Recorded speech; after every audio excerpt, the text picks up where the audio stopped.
बिस्मिल्लाहिर्रहमानिर्रहीम। आज हम क्लास 8 की मैथमेटिक्स की बुक का चैप्टर नंबर 1 स्टार्ट करने जा रहे हैं, जो हमारे पास है सेट। तो फर्स्ट ऑफ ऑल हम देखेंगे कि सेट होता क्या है। हमें सबसे पहले हम देखेंगे कि व्हाट इज़ अ सेट, कि सेट हमारे पास है क्या। अगर हम सिंपल डेफिनेशन दे सेट की, तो हमारे पास सिंपल डेफिनेशन आती है सेट की, a collection of well defined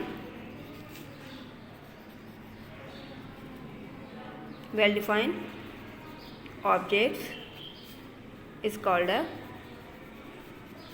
set। So simple, मैंने एक बिल्कुल सिंपल सी डेफिनेशन यहाँ पर जो है आप लोग के सामने रखी है, जो हमारे पास है कि a collection of well defined objects is called a set. अगर हम बच्चों से पूछते हैं या मोस्टली लोग जो है वो कहते हैं कि जो है वो सेट क्या है, एक सिंपल सी चीज़ है जिसको हम कहते हैं कि चीज़ें के मजमू को, ग्रुप ऑफ थिंग्स जो है वो किसी भी चीज़ का अगर हम ग्रुप बना लें तो उसको हम क्या कहते हैं, सेट कहते हैं। This definition is not the wrong, लेकिन ये डेफिनेशन गलत तो नहीं है। लेकिन अगर हम यहाँ पे जो मैंने वर्ड यूज़ किया है well defined, first of all मैंने आपको ये बताना है कि ये वर्ड मैंने वेल डिफाइंड ऑब्जेक्ट्स के लिए क्यों यूज़ किया है। ऑब्जेक्ट्स तो हमें पता है क्या होती है, चीज़ें होती हैं, थिंग्स होती हैं। हमने मैथमेटिक्स में इसको ऑब्जेक्ट्स यूज़ किया, ऑब्जेक्ट्स, थिंग, चीज़ें एक ही बात है। तो वेल डिफाइंड वर्ड यहाँ पे क्या क्यों कहा गया है। कलेक्शन तो होता है, ग्रुप तो होता है, जमा तो होता है, मजमूआ तो लेते हैं, लेकिन उन चीज़ों के बारे में जो हमें पूरी तरह से वाज़ेह हो, जो हमें अच्छी तरह से मालूम हो, उसको हम क्या कहेंगे, सेट कहेंगे। उसके मजमूए को, उसके ग्रुप को हम क्या कहेंगे, सेट कहेंगे। लेट सपोज अगर मैं एग्जांपल दूं, अगर मैं कहूं कि स्टूडेंट्स ऑफ क्लास 8 या ग्रुप ऑफ क्लास 8, अगर मैं एग्जांपल दे दूं group of students of class 8, तो ये क्या कहलाएगा, सेट कहलाएगा। Yes, this is the set, क्योंकि इसमें हमें स्टूडेंट्स का मजमू मिल रहा है, स्टूडेंट का ग्रुप मिल रहा है, स्टूडेंट की क्लास मिल रही है। अगर हम क्लास भी कह दें कि class of student of class 8, तो हम यहाँ पे भी कहेंगे कि this is the set, this is a set, ये सेट है। लेकिन यहाँ पर अगर मैं एक और एग्जाम्पल यहाँ पे मेंशन करूँ, लेट सपोज मैं कहूँ ग्रुप ऑफ या सेट ऑफ इंटरेस्टिंग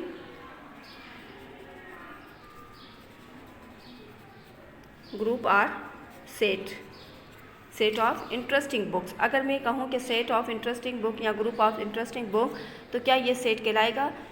अगर हम ग्रुप को देखें तो हम कहते हैं ये सेट है। लेकिन यहाँ पर हम लोग जब वेल डिफाइन की बात करते हैं कि कोई चीज़ हमें वाज़ेह हो, तो यहाँ पे मैं आप लोगों को एग्जांपल को थोड़ा सा क्लियर कर रही हूँ कि इंटरेस्टिंग बुक्स का मतलब क्या हो गया। अगर लेट सपोज मैं क्लास में जा रही हूँ और मैंने स्टूडेंट से पूछा कि बेटा आपकी जो है वो आपकी नज़र में इंटरेस्टिंग बुक कौन सी है, तो एक स्टूडेंट कहेगा कि मिस मेरी इंटरेस्टिंग बुक जो है वो मेरे लिए जो है वो स्टोरीज बुक है, कोई कहेगा मेरी इंग्लिश ग्रामर है, कोई कहेगा इस्लामिक नॉलेज के हवाले से, कोई कहेगा साइंस की बुक है।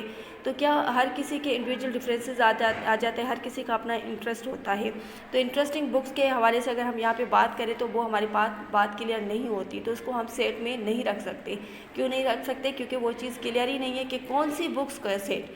अगर हम मैथ की बात करें या हम जो है वो फ़नी बुक्स की बात करें, कोई स्टोरीज बुक की बात करें, तो वो एक जो है वो हमारे पास चीज़ आ जाती है। लेकिन यहाँ पर इंटरेस्टिंग बुक की बात हो रही है, तो यहाँ पर हमें ये वेल डिफाइंड चीज़ नहीं है, ठीक है। क्योंकि वेल डिफाइंड क्यों नहीं है, क्योंकि यहाँ पर हर किसी का अपना इंटरेस्ट होता है, इसलिए मैंने यहाँ पर वर्ड क्या यूज़ किया है, वेल डिफाइंड ऑब्जेक्ट्स। अब आते हैं कि सेट को हम किस तरह से रिप्रेजेंट करते हैं। सेट को रिप्रेजेंट करने के लिए सबसे पहले हम जो है वो मिड ब्रैकेट या कर्ली ब्रैकेट जो है वो यूज़ करते हैं। इस तरह की कर्ली ब्रैकेट्स यूज़ करने के बाद जो हम मेंबर यूज़ करते हैं, मोस्टली हम क्या करते हैं कि इसको सेट को डिनोट करने के लिए हम कैपिटल अल्फ़ाबेट्स यूज़ कर सकते हैं। A to Z हम कोई भी जो है वो कैपिटल वर्ड जो है वो यूज़ कर सकते हैं, किसके लिए, सेट को डिनोट करने के लिए,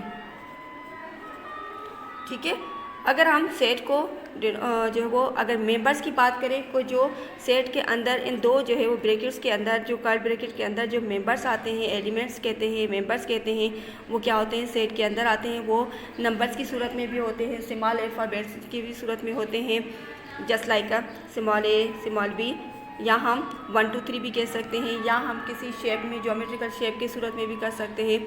हम कोई भी चीज़ यानी इन चीज़ों के, तो वो क्या कहलाता है, सेट कहलाता है। किसी के हम नाम दे सकते हैं, मंथ के नाम दे सकते हैं, हम कोई भी किस तरह के दे सकते हैं, तो वो क्या कहलाता है, सेट कहलाता है। तो सिंपली हमने क्या बताया कि सेट को रिप्रेजेंट करने के लिए सबसे पहले हम क्या करते हैं, इसको डिनोट करने के लिए हम अल्फ़ाबेट्स यूज़ करते हैं। अल्फ़ाबेट जो है वो कैपिटल लेटर्स होते हैं, A to Z कोई भी कर सकते हैं। उसके बाद हम जो है वो मिड ब्रैकेट या कर्ली ब्रैकेट जिसको हम कहते हैं, तो वो हम सेट को उसमें अंदर बाउंड कर लेते हैं। और अंदर जो है वो मेंबर्स जो है वो या एलिमेंट्स कहलाते हैं, वो अल्फ़ाबेट्स की सूरत में भी हो सकते हैं, नंबर्स की सूरत में भी हो सकते हैं।